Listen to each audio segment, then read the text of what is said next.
profesor en la Universidad Nacional de Buenos Aires, en la Universidad del Oeste de La Matanza.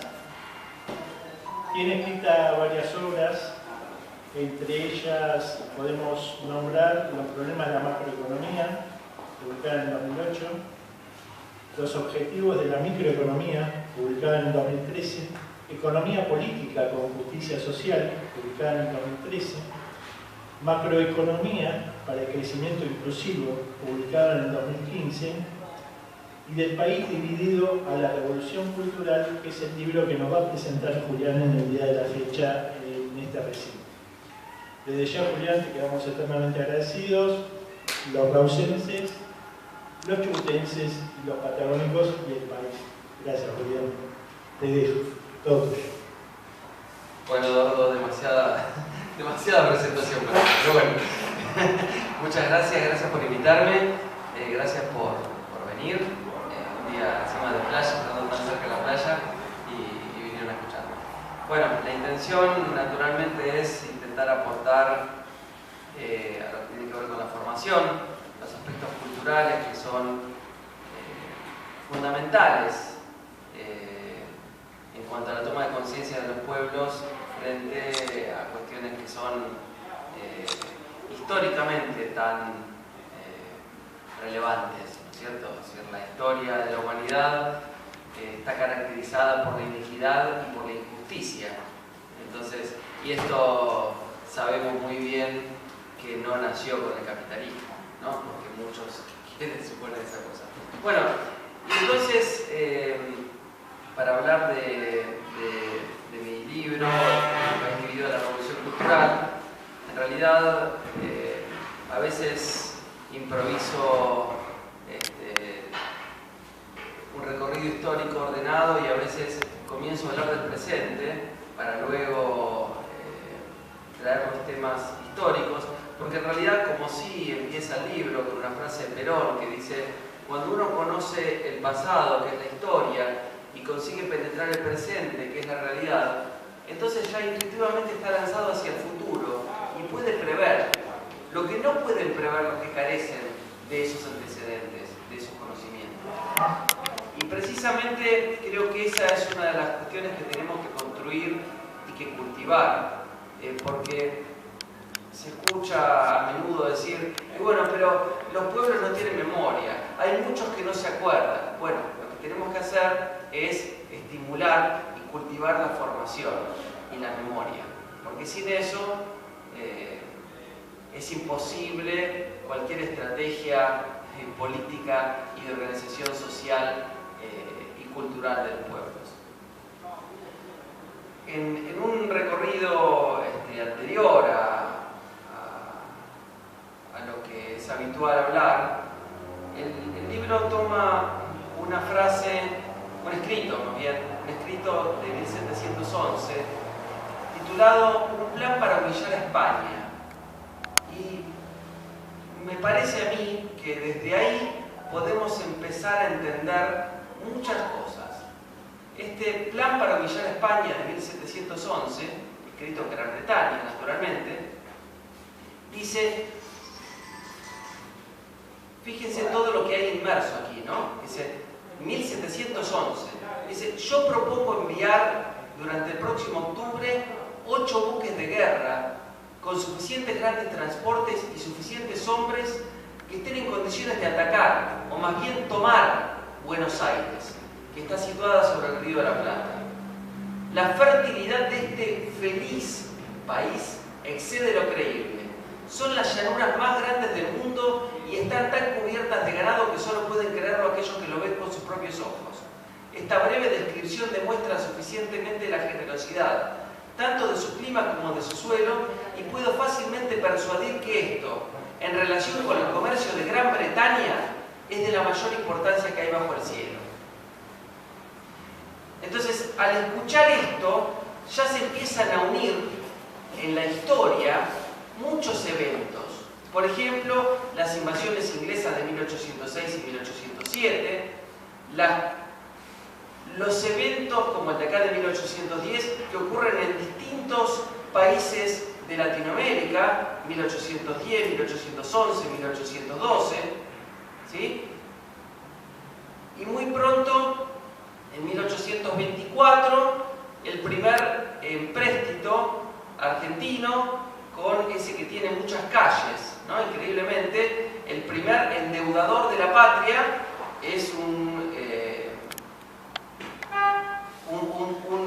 poseedor con su nombre de muchas calles, ¿no? Bernardino Rivadavia, ¿no es cierto? Que hizo el primer, todos saben de esto, del empréstito de la Baring Brothers, que se pidió una determinada cantidad de plata, que llegó la mitad porque se habían cobrado a los ingleses por anticipado intereses y comisiones, y no se hicieron las obras que se había prometido que se iban a hacer con ese dinero, y que se terminó de pagar muchísimos años después, y el equivalente a 5 o 6 veces la cantidad nominal del préstamo original. ¿Pero dice la Rivadavia o Bueno, por eso, justamente lo que me pregunta acá Eduardo, ¿eso fue Rivadavia en 1824 o es ahora? ¿No? Y por eso, en esta exposición, lo primero que hice fue hablar del escrito de 1711, porque justamente lo que nos permite hacer es unir en el tiempo muchos de estos eventos para poder identificarlos, ¿no es cierto? Al año siguiente, en 1825, se firma el Tratado de Eterna Amistad y Libre Navegación de los Ríos con Gran Bretaña. Libre navegación de los ríos significa que los barcos británicos pueden navegar libremente por los ríos internos de nuestro país, así como los barcos nuestros pueden navegar y comerciar libremente por los ríos interiores de Gran Bretaña. Si alguno tiene un videito en YouTube de un barco argentino comerciando y navegando libremente, me lo pasa.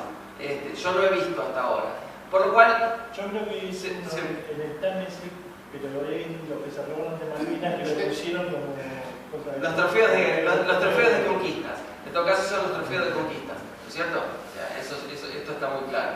Entonces, por eso digo, a mí me parece que estas cuestiones siempre favorecen a los mismos. Por eso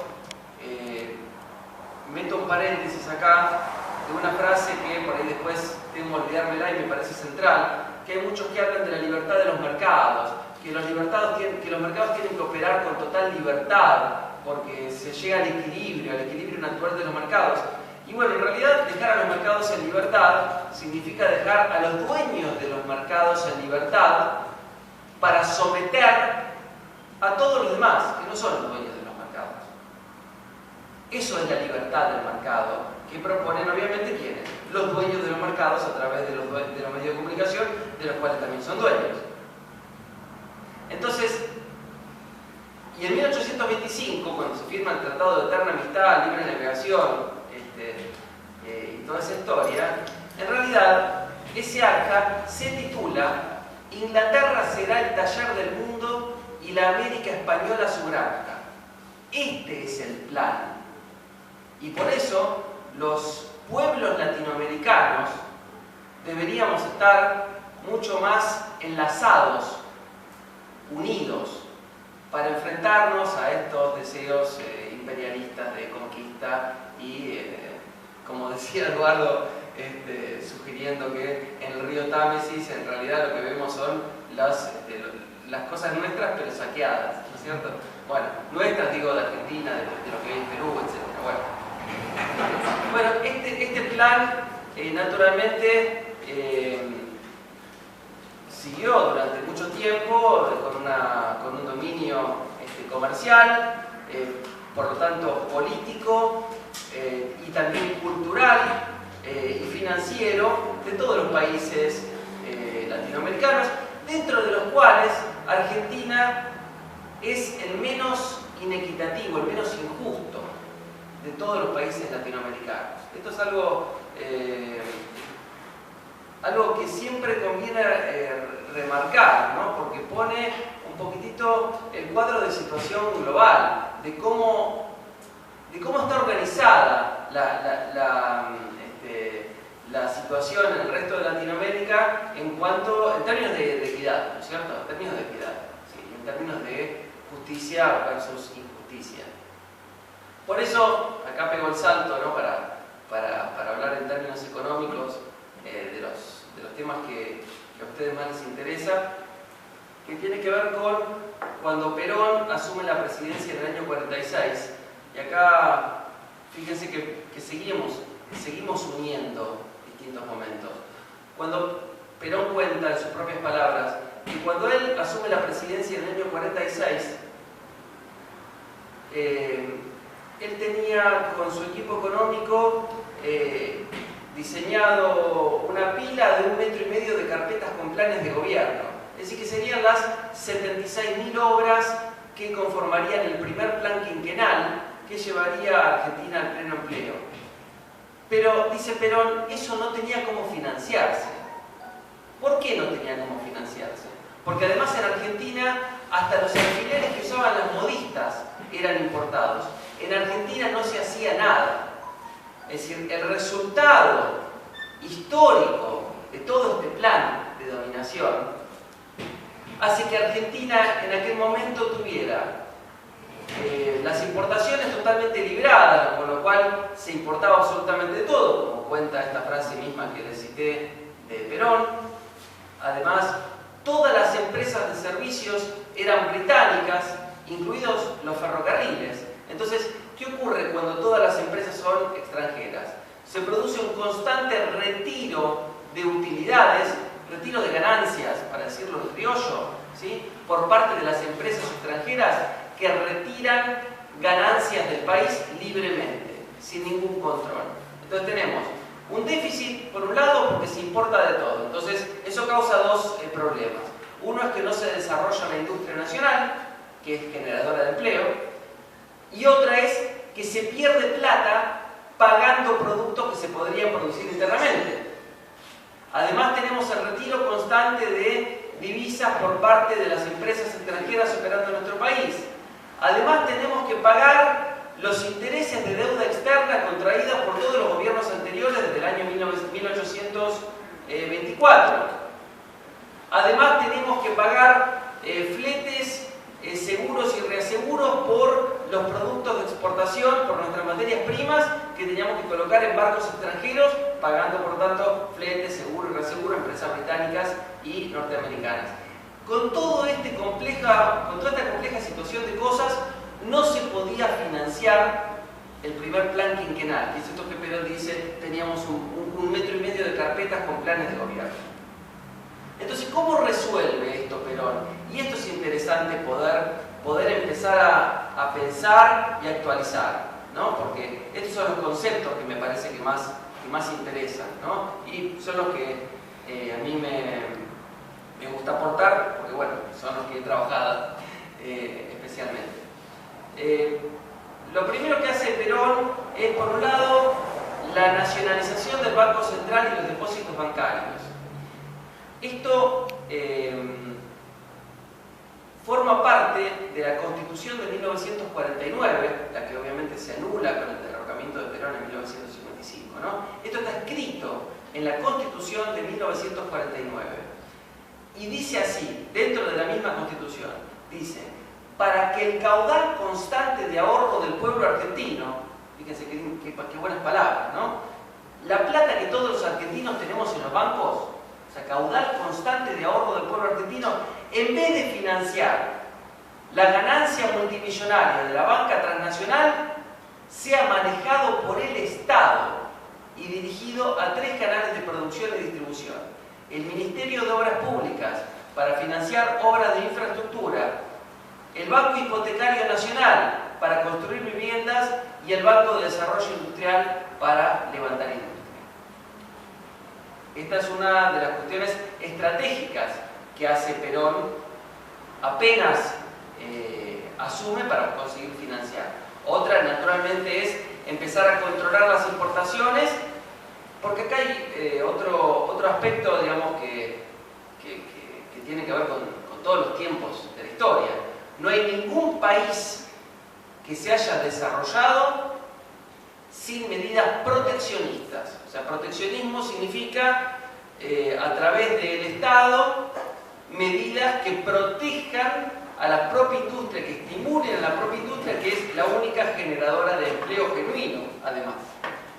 Entonces, medidas de control de las importaciones y además, en realidad, yo trato de utilizar términos actuales para que no sean tan puramente los de aquel momento.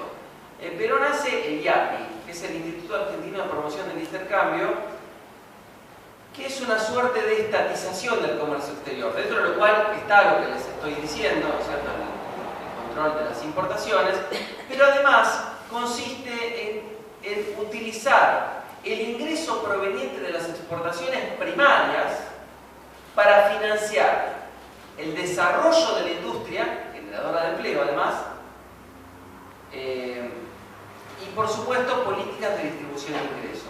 ¿Cómo funciona esto? Hay algo que se estudió que se llama renta agraria diferencial. ¿Qué es esto? Bueno, todos ustedes saben que Argentina hoy exporta alimentos aproximadamente para 500 millones de personas. Es decir, más o menos 10 veces la población argentina. Acá en Argentina vivimos 44 millones de personas, ¿no? Argentina produce alimentos para 500 millones de personas. Entonces, acá hay una cuestión que se dio en llamar en un momento renta agraria diferencial. ¿Qué es esto?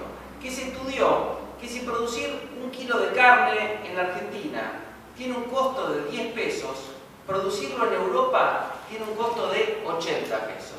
O sea que si el precio de la carne es de 100 pesos, por producirlo en Europa se ganan 20, 100 menos el costo que es 80. Pero si se producen en Argentina, se ganan 90 pesos, 100 menos 10. Ahora, esa diferencia de 70 pesos, se pregunta, entonces, ¿a quién le corresponde? ¿Es producto del trabajo? No, es producto de la bondad de nuestro clima y de nuestro suelo. Entonces, ¿a quién le corresponde? ¿A los que ofician de intermediarios, que le compran barato a los pequeños productores y se quieren quedar con todo el ingreso proveniente de las exportaciones, siendo ellos los intermediarios, que además quieren manejar los precios del mercado interno? No, le corresponde al conjunto del pueblo argentino. Bueno, entonces, acá tenemos esta renta agraria diferencial, ¿sí? Es utilizada por el Estado para financiar políticas de industrialización y políticas de distribución de ingresos. Durante el periodo kirchnerista, tengo un saltito para poder unir, a veces por ahí queda desprolijo que lo hagan en la exposición. Bueno, el libro por suerte está bien ordenado y está ordenadito y prolijo. Pero a veces me resulta interesante poder explorarlo de esta forma para poder unir más fácil en una charla de unos pocos minutos. En un momento Néstor Kirchner decía, en un momento no es en cualquier momento, en el 2008 Néstor Kirchner decía: ¿sabe para qué son las retenciones, señora? Para que en su mesa usted pague los precios que puede pagar y no los precios internacionales, que serían los precios de exportación de nuestros productos.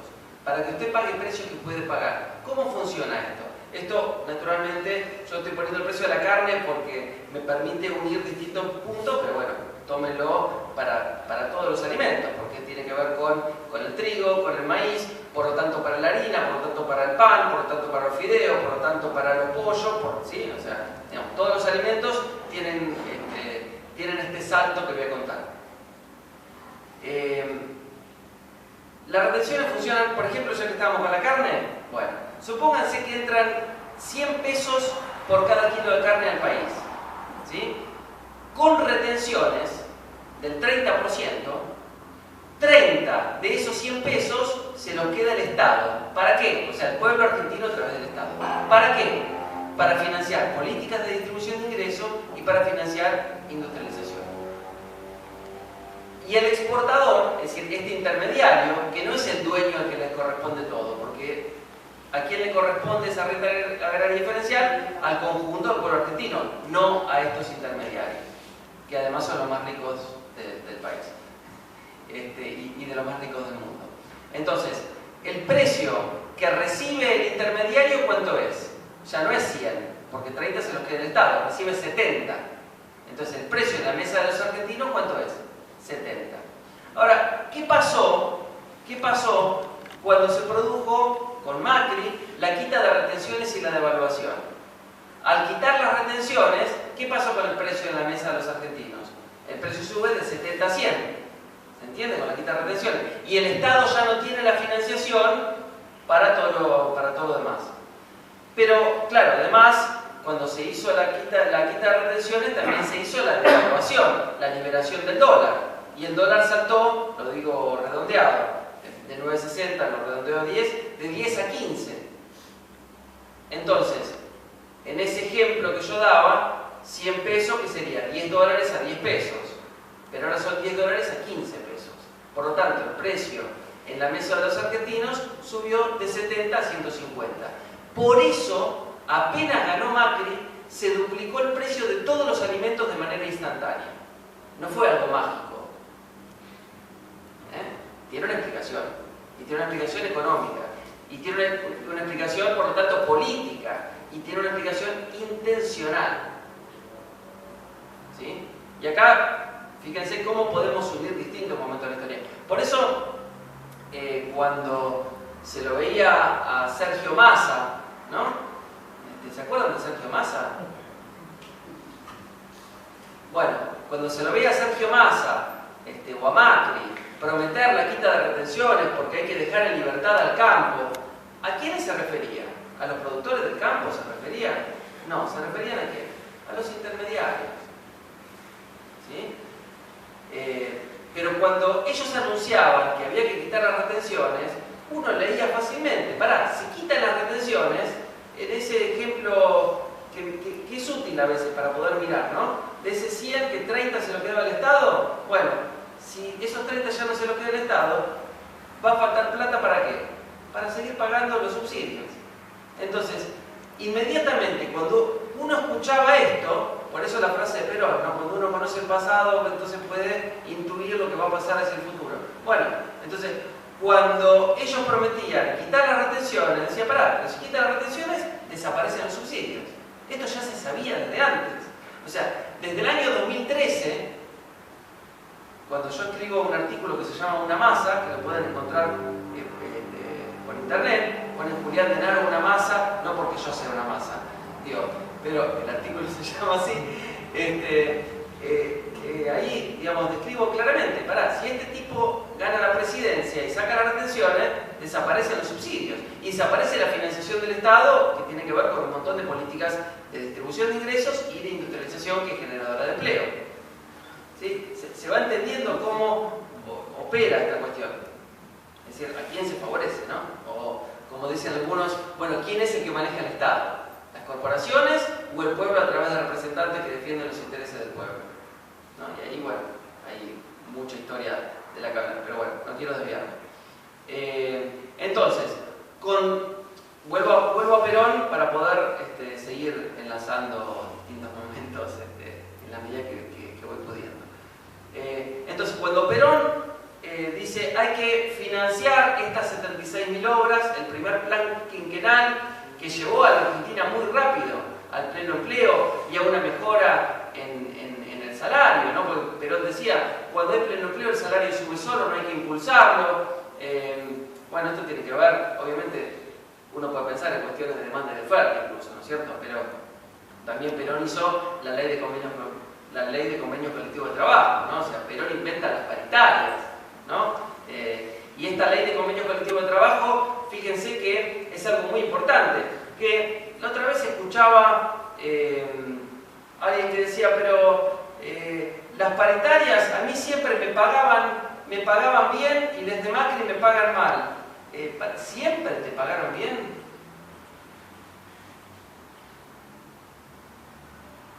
Las paritarias las volvió a poner Néstor Kirchner en el año 2003. No había paritarias antes de Néstor Kirchner, ¿no? Entonces, digo, porque uno a veces naturaliza, como que las cosas que están ahora siempre existieron como están. Y no es así. Es decir, Los únicos gobiernos que tuvieron paritaria fueron los gobiernos peronistas. Es decir, el gobierno de Perón, después de Perón y de María Estela Martínez de Perón, y después volvieron con Néstor Kirchner las paritarias. El resto de la historia no hubo paritarias. Y toda esta cuestión que hace Perón antes de ser presidente, incluso cuando él estaba en la Secretaría de Trabajo y Previsión desde el año 1943, uno se siente tentado para desviarse a veces, pero es un comentario breve. La Secretaría de Trabajo y Previsión luego fue el Ministerio de Trabajo. Y fue Ministerio de Trabajo con la dictadura, con Menem, y ahora dejó de vuelta de ser Ministerio de Trabajo, con Macri, ¿no? ¿Está claro lo que estoy diciendo? O sea, se lo bajó de rango de ministerio. O sea, Macri, después de... ¿Cuánto es de 43 para acá? Ya se me escapa la cuenta. 75, No, 76 años. Bueno, después de 70 y pico de años, no lo hizo ahora, después de 75 y pico de años, el Ministerio de Trabajo lo baja de rango de ministerio.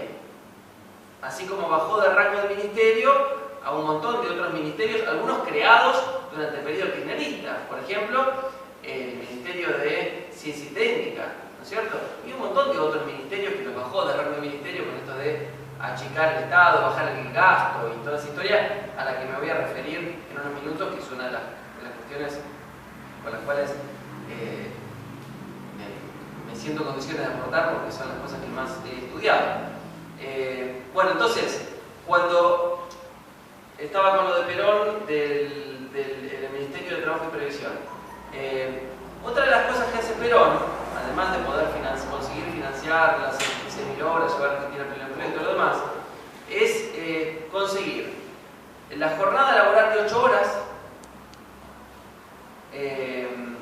el sueldo anual complementario, el aguinaldo, el SAC, ¿no? Es decir, que vos trabajás, en realidad, ¿qué significa esto? Y las vacaciones pagas. O sea que si vos trabajás de las 52 semanas, trabajás 50, porque 2 te vas de vacaciones, en vez de cobrar 50 semanas, cobrás 56, porque tenés las vacaciones pagas y además tenés el sueldo anual complementario. Esto es una creación de Perón, ¿sí? O sea, fíjense cuántas cosas que tienen que ver con mejoras en la distribución del ingreso. Es verdad que hay históricamente una condición argentina en Latinoamérica para que Argentina sea el país menos inequitativo, pero fíjense todas las cuestiones que van, que tienen que ver con la obra de Perón. Bueno, con todo esto, Perón además paga el total de la deuda externa, nacionaliza todas las empresas de servicios públicos y los ferrocarriles y se consigue industrializar al país. Entonces, de todas estas cosas que estábamos hablando antes y que ustedes pueden recordar, mientras yo voy hablando seguramente que muchos de ustedes recordarán qué pasó con Menem, con la convertibilidad, y qué pasó con Macri, ¿no es cierto? Es decir, el tema de la apertura de las importaciones, de las camisas en Chemea a 10 pesos, ¿no? Bueno, ¿qué pasó cuando Perón efectúa estas políticas de nacionalizar, de pagar la deuda, de industrializar al país, etcétera? Financieramente ya no tenemos que pagar más intereses de deuda externa, ya no nos retira más intereses de deuda pública. Además, Perón construye la Marina Mercante Nacional, entonces ya no tenemos que pagar más flete, seguro y reaseguro a empresas extranjeras. Ya no tenemos que pagar más importaciones de productos transables, porque los producimos nosotros. ¿Se entiende? Entonces, para pensar cualquier estrategia económica, fíjense que la primera que hay que resolver, ¿cuál es? La del sector externo. Que entre más plata al país que la que salga. Y entonces, por eso cuando miramos, digamos, ¿qué pasa en el 55? Cuando Perón es derrocado. ¿Qué pasa en el 55? Anulan la Constitución de 1949. Vuelven a abrir las importaciones. Eliminan el IAPI, esta estatización del comercio exterior. Quitan la ley de convenios colectivos. las paritarias, abrir la economía, bueno, obviamente haber eliminado la Constitución del 49, y en el 56 se vuelve al endeudamiento. Perón había pagado el total de la deuda externa. La deuda externa era cero en el año 55. Y en el año 56 Argentina se vuelve a endeudar. Sin embargo, hasta el año 76 la deuda externa no es un gran problema para la Argentina. El año 76, cuando se produce el 24 de marzo de 1976, el golpe que da comienzo a uno de los periodos más tenebrosos de la historia de nuestro país y bueno, y del mundo, ¿no? Hay 30.000 desaparecidos, guerra de Malvinas, persecuciones políticas permanentes, universidades intervenidas, millones de libros quemados, guerra de Malvinas, etc. Un periodo sumamente tenebroso. En el año 76 la deuda externa era de 7.500 millones de dólares. Es decir, no era un gran problema. En el año, fíjense en tan breve periodo, en el año 1983, cuando asume Alfonsín, la deuda externa era de 45.000 millones de dólares. Es decir, se multiplicó por un poquito más de 6. ¿Sí? Era de 7, redondeo. 7.000 millones pasa a 45.000 millones de dólares en un periodo de 7 años. ¿Sí? Dentro de lo cual estuvo con la aparición en la historia de un sujeto muy particular que se llama Domingo Felipe Cavallo, la estatización, pero de deuda privada, no estatización de empresas de servicios públicos, estatización de deuda privada. ¿Qué es esto? Es que deuda de empresas privadas pasen al Estado para que la paguemos el conjunto del pueblo argentino. Bueno, obviamente con esto bueno, mi libro tiene un nombre muy interesante en este sentido, porque se llama Del país dividido a la revolución cultural, ¿no? O sea, como desde el país dividido hacia la revolución cultural, podría mejorarse incluso, ¿no? Con este país dividido, que está dividido entre los macristas y los antimacristas, los kirchneristas y los antikirchneristas, bueno, entonces todas las cosas que van en contra de Macri las tenemos todos los días en el WhatsApp, ¿no es cierto? Especialmente nosotros, por supuesto. Y bueno, no recuerdo cuál era el comentario gracioso que iba a hacer, pues, bueno, sí, ya sé, que en el año 82, en esto de la estatización de deuda privada, donde pasan al Estado deuda de quién. ¿De quién se les ocurre? Y obviamente de bancos, de algunas deudas contraídas por el gobierno de la dictadura cívico-militar, y también, lo que nos llega por WhatsApp, que es esto lo que quería decir, deuda también de las empresas de Macri, ¿no es cierto? O sea, deudas de las empresas de Macri pasan para que al Estado para que la paguemos todos los argentinos. Bueno, ahí sí, digamos, cuando asume Alfonsín el gobierno en el año 83, ahí sí que la deuda externa volvía a ser un problema para el país en términos de pago de intereses, pero además la situación, y fíjense esto, ¿no? Porque la situación que había dejado la dictadura cívico-militar en el país, con la apertura abrupta de todas las importaciones, incluso estos aspectos culturales que son tan bueno, trascienden a un solo periodo, ¿no es cierto? O a un solo siglo. Pero digamos, esta propaganda que todos ustedes conocen, de la silla que se rompía y todo lo demás, que tiene que ver con lo nuestro no sirve, lo que verdaderamente sirve es lo de afuera, ¿no? ¿Se acuerdan de eso? Bueno, se acuerdan de eso, es decir, esto siempre ocurrió de la misma forma. En la época de San Martín también ocurría. Bueno, así que la apertura de todas las importaciones, la eliminación del Estado para regular el comercio exterior, la eliminación de las paritarias, la eliminación de todas las leyes peronistas. Bueno, todo eso llevó hacia el año 83 a una situación financiera del país que era insostenible con las mismas reglas. Y bueno, así las cosas, si bien Alfonsín volvió a poner aranceles a las importaciones, digamos, a las aranceles a las importaciones también son otra medida útil, porque los aranceles a las importaciones encarecen las importaciones. ¿Qué es esto? Que vos cuando querés comprar un producto importado tenés que pagar, además del precio, un arancel, que se lo queda el Estado, ¿no? Ese arancel que se lo queda el Estado también es otra fuente de financiación para el Estado. Pero el encarecimiento de los productos importados, ¿qué es lo que hace? Protege la industria local. Si vos querés comprar una camisa china que vale $10 y tenés un 50% de aranceles, la tenés que pagar $15. Entonces es otra de las formas de proteger la industria local, ¿sí? Bueno, toda esta situación de cosas hace que le explote Alfonsín hacia el año 89. No voy a meterme en analizar el gobierno de Alfonsín, no me interesa tanto en este momento, pero hacia el año 89 Argentina llega a la segunda cesación de pagos porque no puede pagar los intereses de la deuda externa, no puede revertir Alfonsín la situación de déficit externo permanente, y además tenía una crisis inflacionaria que se llamó hiperinflación. Ustedes han escuchado hablar de esto. La inflación llegó a ser del 3000%, ¿no? Ahora estamos alarmados con un 50-60%, en aquel momento era 3000%, una cosa inmanejable.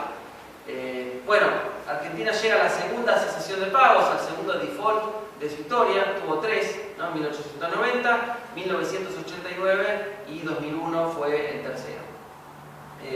Con esta cesación de pagos, Alfonsín tiene que entregar el gobierno 6 meses antes al Patilludo, porque algunos no quieren que diga su nombre, al Patilludo, que había ganado las elecciones prometiendo salariazo y revolución productiva. Y bueno, y muy pronto lo que hace Menem es, con la bandera peronista, llevar adelante medidas antiperonistas, ¿no? ¿Qué quiero decir con esto? Privatiza hasta el orgullo, ¿no? Se privatiza hasta la bandera. Vuelve todas esas nacionalizaciones que había, bueno, se dieron marcha atrás, que había hecho Perón, bueno, marcha atrás.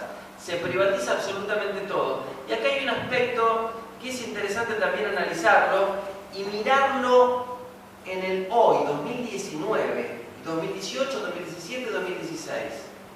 Porque las privatizaciones de Menem no empiezan con Menem. Este es un aspecto histórico e importante y que hay que mirar con preocupación en términos de la actualidad. Las privatizaciones de Menem no empiezan con Menem, empiezan con Martínez de Oz en 1976. ¿Por qué? Porque el plan de la dictadura fue desfinanciar, vaciar y desmantelar todas las empresas de servicios públicos. Entonces, después de 13 años, desde el 76 hasta el 89, ¿cuál fue la consecuencia? Que las empresas de servicios públicos ya no andaban. No andaba la luz, no andaba el gas, el teléfono menos, ¿sí? Entonces llega este versito en el año 89 que vamos a... Palabras del Patilludo, ¿no? Es decir, vamos a privatizar, lo dije en un momento, bueno, disculpen, vamos a privatizar todo lo que tengamos que privatizar, no por una cuestión de dogma, sino por una cuestión de necesidad. ¿Por qué? Porque el Estado era ineficiente. Ahora, ¿el Estado era ineficiente? ¿O las empresas son ineficientes después de 13 años de tenerlas vaciadas, desmanteladas? ¿Sí? Entonces, por eso digo, las privatizaciones del Patilludo no empiezan con el Patilludo, empiezan con la dictadura cívico-militar a partir del 24 de marzo de 1976. Entonces, Menem termina este plan privatizando absolutamente todo. Entonces todas las empresas vuelven a ser extranjeras, con lo cual empiecen a sumar. Yo les dije, uno de los aspectos centrales y primordiales de cualquier plan estratégico de largo plazo en términos económicos y políticos tiene que ver con el sector externo. Entonces, hagamos las cuentas de lo que estaba pasando con Menem ya entonces. Digamos, teníamos un déficit comercial con la apertura total de las importaciones que vuelve, ¿no? Porque con la convertibilidad en el año 91, con el regreso a la escena de Domingo Felipe Cavallo, en el año 91 se pone el plan de convertibilidad, se vuelve a eliminar toda la intervención del Estado, esa que había vuelto a poner Alfonsín con las retenciones y con los aranceles, bueno, se vuelve a eliminar. Entonces, el Estado vuelve a estar desfinanciado, las importaciones vuelven a superar con mucha amplitud a las exportaciones y vuelve el retiro masivo de ganancias por parte de los capitales extranjeros operando en nuestro país por las privatizaciones, extranjerización que se llevó adelante durante el periodo de Patilludo, y tenemos una deuda externa creciente que había sido de 45.000 millones de dólares, dije, cuando empieza Alfonsín, bueno, cuando termina Alfonsín, en esa cesación de pagos, en ese default, tenemos ya una deuda externa de 60.000 millones de dólares, y acá es oportuno recordar otra de las mentiras del Patilludo, que decía que cuando vendamos todas las empresas de servicios, estas que son ineficientes, y entonces venga la modernización y toda la historia, con esa plata que entra el país vamos a pagar el total de la deuda externa. Esto lo dijo el Patilludo. ¿Qué pasó con la deuda externa? Aumentó desde 60.000 millones de dólares hasta 150.000 millones de dólares. Se multiplicó por 2,5. O sea, más que se duplicó, ¿no? Bueno, así las cosas. En el año 91, sin embargo, teníamos una tasa de desempleo del 6-7%, lo cual no es un problema. Una tasa de desempleo del 6-7% no es un problema.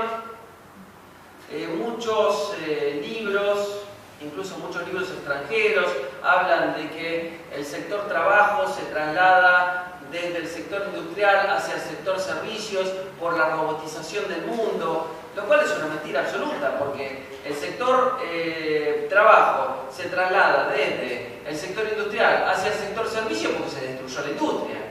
Entonces después, cuando empezaron las medidas populares e industrializadoras de desarrollo durante el periodo que empieza en 2003, entonces que el mundo se desrobotizó, que aumentó el trabajo industrial. Me parece que no, me parece que es todo una mentira, es todo el mismo combo de mentiras.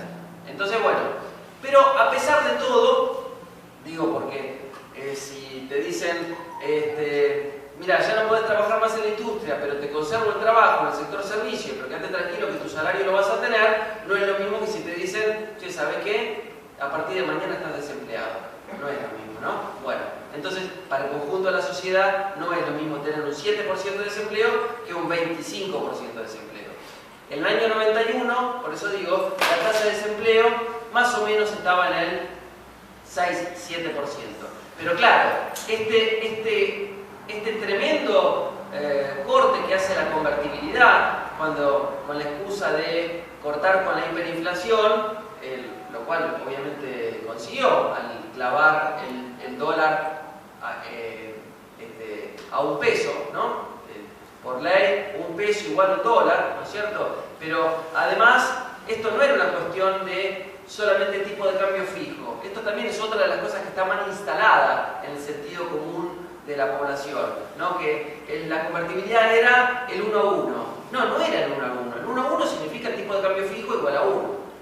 Pero además, la convertibilidad tenía todos los lineamientos del consenso de Washington. Tenía, bueno, como les dije antes, quitar los aranceles, quitar las retenciones, achicar el Estado, desagrandar la nación, o sea, ajustar el gasto público, promover la libertad, el retiro. Hay un artículo que está en el libro, en el capítulo 3 del año 89, que dice más o menos del año 89, de Menem, ¿no? Dice, se dictarán todas las normas suficientes como para que las empresas, les digo el concepto, no se me entró ahora de la cabeza de cómo es el relato exacto, pero el concepto se lo digo, para que las empresas extranjeras retiren cuanto dinero quieran del país en concepto de utilidades, ¿sí? Bueno, entonces, todas esas cosas forman parte de la convertibilidad, más la caja de conversión, que significa que cada peso emitido en circulación tiene que estar financiado por $1. Y entonces acá fíjense la trampa, tremenda trampa. ¿Por qué tremenda trampa? Porque si cada peso en circulación tenía que ser financiado por $1, pero teníamos déficit externo permanente por el tema de las importaciones, por el tema del retiro de ganancias y por la segunda aparición en la vida argentina de la bicicleta financiera, de la cual voy a hacer énfasis cuando hable de Macri. Bueno, con todo este déficit del sector externo, la única forma de poder mantener este esquema, ¿cómo era? Pidiendo plata. ¿Cómo haces para, con un déficit del sector externo, poder mantener esta caja de conversión? Es imposible si no pedís préstamos. Entonces, por eso también la deuda externa se multiplica desde 60.000 millones de dólares hasta 150.000 millones de dólares. Y así, con este deterioro, obviamente, de la industria, por lo tanto del empleo, por lo tanto de la recaudación del Estado. Recuérdense que durante este periodo también se privatizaron los fondos previsionales. Entonces el Estado ya no recaudaba por retenciones, no recaudaba por aranceles, no recaudaba por los aportes previsionales. Es decir, el Estado ya no recaudaba para nada y te decía, no, hay que seguir ajustando. Y el Fondo Monetario Internacional venía con las recetas, ¿no? Es decir, miren, si quieren que les sigamos prestando plata, ustedes tienen que gastar menos. Esas eran las recetas del Fondo Monetario Internacional, ¿no es cierto? Entonces, bueno, por eso, un comentario acá, por eso cuando Massa fue a buscar el plan de gobierno a la Secretaría de Estado de Estados Unidos y cuando Pratt Gay, representando a Macri, fue a buscar el plan económico a la Secretaría de Estado de Estados Unidos, ¿qué es lo que estábamos viendo? Si gana Massa o si gana Macri, está ganando el Fondo Monetario Internacional y van a volver la receta del Fondo Monetario Internacional. Es decir, con esa foto de Massa o de Pratt Gay entrando a la Secretaría de Estado de Estados Unidos, ya estábamos viendo la película. Es decir, si gana alguno de estos dos, nos van a traer de vuelta la receta del Fondo Monetario Internacional, las recomendaciones del Fondo Monetario Internacional. Bueno, eran, tenés que bajar, recortar, lo mismo que estamos escuchando ahora. Hay que ajustar el gasto porque el país no puede gastar más que lo que recauda. Pero si lo que están haciendo es recaudar cada vez menos. Aparte, cuando baja el nivel de actividad, baja la recaudación del Estado. Otra de las trampas de este mismo versito. Cuando baja la actividad, la gente tiene menos plata, se consume menos.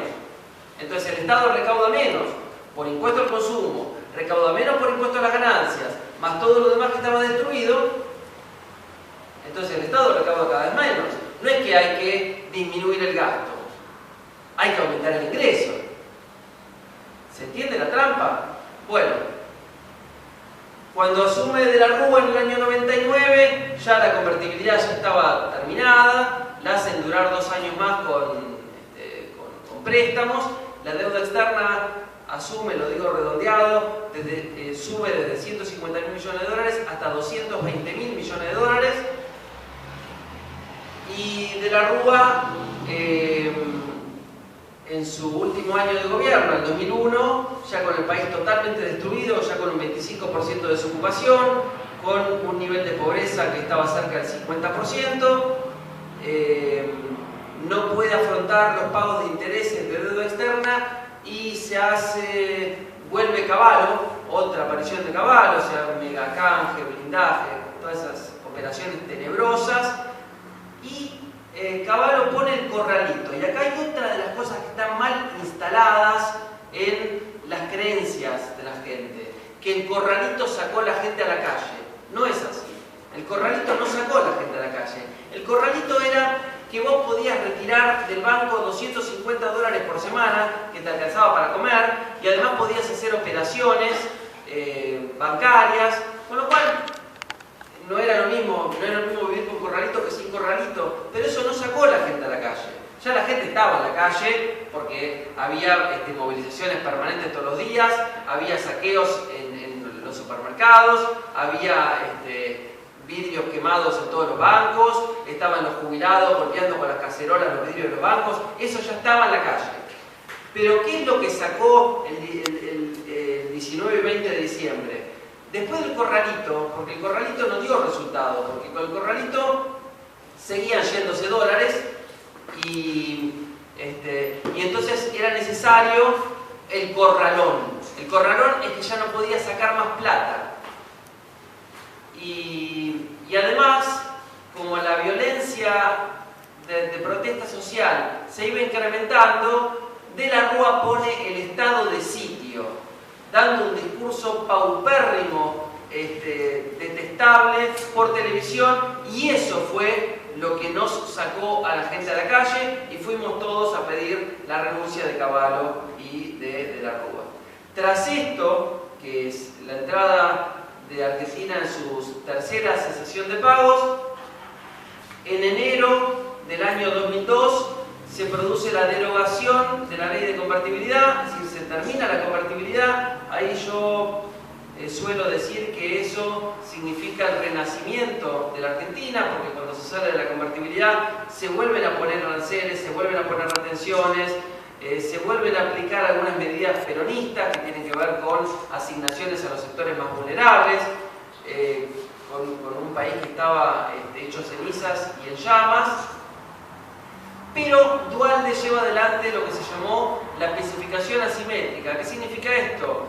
Que el costo de la devaluación lo pagó el pueblo, por eso es asimétrico, ¿no? Porque lo pagó el pueblo y no lo pagaron los bancos. Al contrario, Duhalde le dio bonos por 10 años a los bancos, que fueron los famosos BODEC, que se pagaron puntualmente los 10 años, desde el 2003, 4, 5 hasta el 2012. Los 10 años, o sea, durante 10 años el conjunto del pueblo le pagó a los bancos. Pobrecitos los bancos también, ¿no? ¿Cómo van a sufrir los bancos? Los ricos no tienen que sufrir. Bueno, y además, bueno, ¿cómo se hizo, no? La operatoria de que se especificaron y papelitos de colores. Entonces, ninguno quería tener pesos, todos querían. ¿Y cuánto estaba el dólar? El dólar no estaba en 1,40, el dólar en la casa de cambio estaba 2,80. Entonces vos pasabas en un ratito de tener $1000 en el banco a tener $500, obviamente en el cajón de la visita del uno, lo ibas a poner en el banco que fue lo que te robaron. Bueno, así las cosas, lo que aparece en el año 2003 es de vuelta un retorno a un paradigma bien peronista, gracias a Néstor Carlos Kirchner, que dijo: no vamos a pagar la deuda con el hambre de nuestro pueblo. Si quieren que les paguemos, primero déjennos crecer. Y bueno, y los muertos no pagan, exactamente. En el año 2005 también se produce un par de hechos importantes, además de la renegociación, reestructuración de la deuda externa. Lo que se produce es en la cumbre de Mar del Plata, Néstor Kirchner junto con Lula y con Chávez echan a patadas en el orgullo al presidente de Estados Unidos, que vino a proponernos el libre comercio. Y le dijeron: ALCA, la famosa frase ALCA al carajo, ¿se acuerdan? ¿Por qué? Porque Argentina iba a perder con el libre comercio con Estados Unidos. ¿Cuál fue, en cambio, la propuesta geopolítica de integración continental resultante? Fue el fortalecimiento del Mercosur, la creación de la UNASUR, luego de la CELAC, y todo esto tenía como inminente, así ya en el gobierno de Cristina Fernández, la incorporación de Argentina al BRICS. Y les suena poquito el BRICS: Brasil, Rusia, India, China y Sudáfrica, 5 países.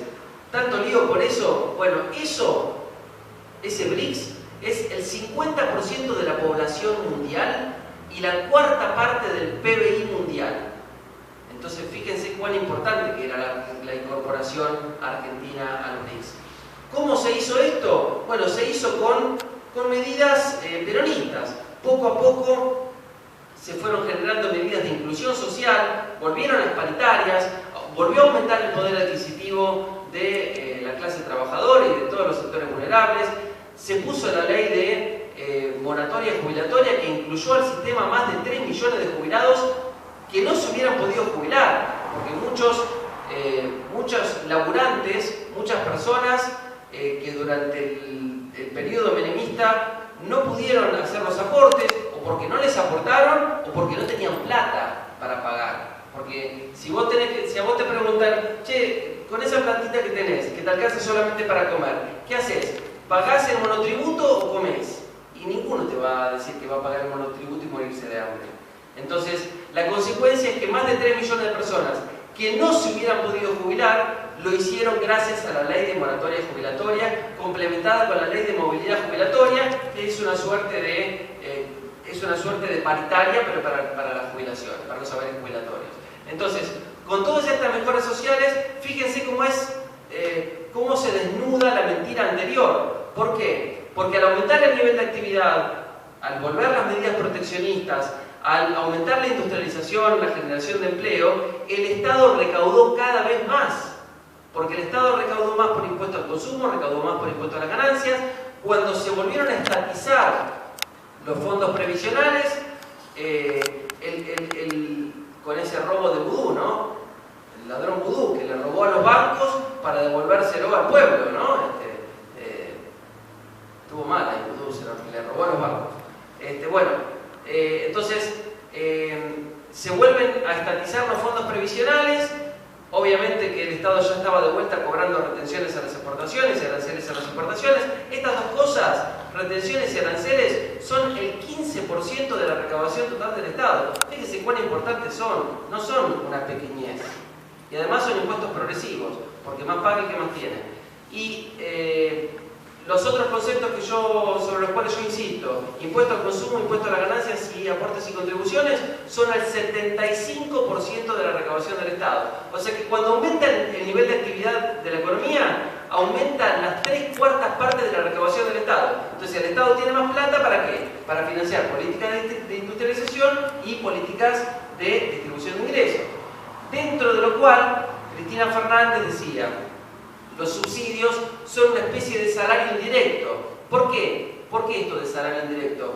Porque si vos tenés que pagar barato el servicio público y el transporte, si a vos cuando te viene la boleta de luz la pagás barato, te sobra plata para consumir. Y si consumís más, ¿qué pasa? Si consumís más, hay que producir más, si hay que producir más, se genera industria, se genera empleo. Entonces los salarios no eran una pérdida, los subsidios no eran una pérdida para el Estado, que se le daba de comer a los vagos. Los subsidios eran generadores de empleo, porque al aumentar el consumo, aumenta la producción, aumenta la industria, y eso genera empleo. ¿Sí? Fíjense cuántas de las mentiras con las cuales... muy bien. Bueno, quiero terminar con esto. Entonces, fíjense, porque muchas de las mentiras con las cuales gana Macri, ¿no? Con este Cambiemos, en realidad esto es una cuestión mía, esto no tiene un fundamento científico lo que voy a decir, pero bueno, yo siempre digo que el macrismo no existe, que nadie votó a Macri, ¿no? Es decir, que todos votaron en contra de, ¿no? Porque insistieron durante los medios de comunicación. Acá yo sí insisto con una frase de Sigmund Freud de 1925. Sigmund Freud en 1925, no había Facebook en esa época, ni YouTube, ni nada. No, creo que Google está. Bueno, Sigmund Freud en el año 1925, en una obra maravillosa que se llama Inhibición, Síntoma y Angustia, porque habla de otra cosa igual. Muy interesante leer esa obra, pero bueno, yo voy a citar una frase que dice así, Freud, 1925, dice: si el Estado está por lanzar una medida que va a favorecer a las mayorías, pero que sin embargo a una pequeña minoría le resulta adversa a sus propios intereses, el plan de acción de esa pequeña minoría es tomar el poder de la prensa y utilizando el poder de la prensa, trabajar la soberana opinión pública hasta conseguir interceptar esa decisión que iba a favorecer a las mayorías. Estamos viendo que la historia se repite, no es que la historia vuelve, que son ciclos, es mentira. Hay como un amigo, lo escuché la otra vez decir, en realidad lo que existe en la historia no son repeticiones, sino que son continuidades, ¿no? Bueno, fíjense esta continuidad en la historia, ¿no? Y bueno, y a través de los medios de comunicación se instaló esto de que, bueno, de las retenciones ya lo dijimos, que el gobierno populista, ¿no? O sea, le daba de comer a los vagos. Bueno, ya dijimos, ¿no? Que en realidad repartir un poquitito la riqueza total producida por el país, en realidad lo que significa es generar una mayor industrialización y generar más empleo y mejorar en todos los sentidos, porque además si los más pobres tienen un poquitito más, esto no lo ponen en una cuenta en Suiza. ¿Qué hacen los pobres si tienen un poquitito más? Lo consumen. ¿Y dónde lo consumen? ¿Se van de vacaciones a Miami y lo consumen en Miami? No, lo consumen acá. Entonces, cuando se le da un poquitito más a los sectores más vulnerables, lo que se está alentando es la producción local, la industria local y la generación de empleo local, que produce, por supuesto, una mejora en términos de equidad. Y la otra de las cosas, con esto por ahí ya voy cerrando, para no aburrirlos excesivamente, cuando veo yo de frente, ustedes lo tienen de falda, un sol impresionante, sábado, un sol impresionante, bueno, no se den vuelta, pues si no se van a ir.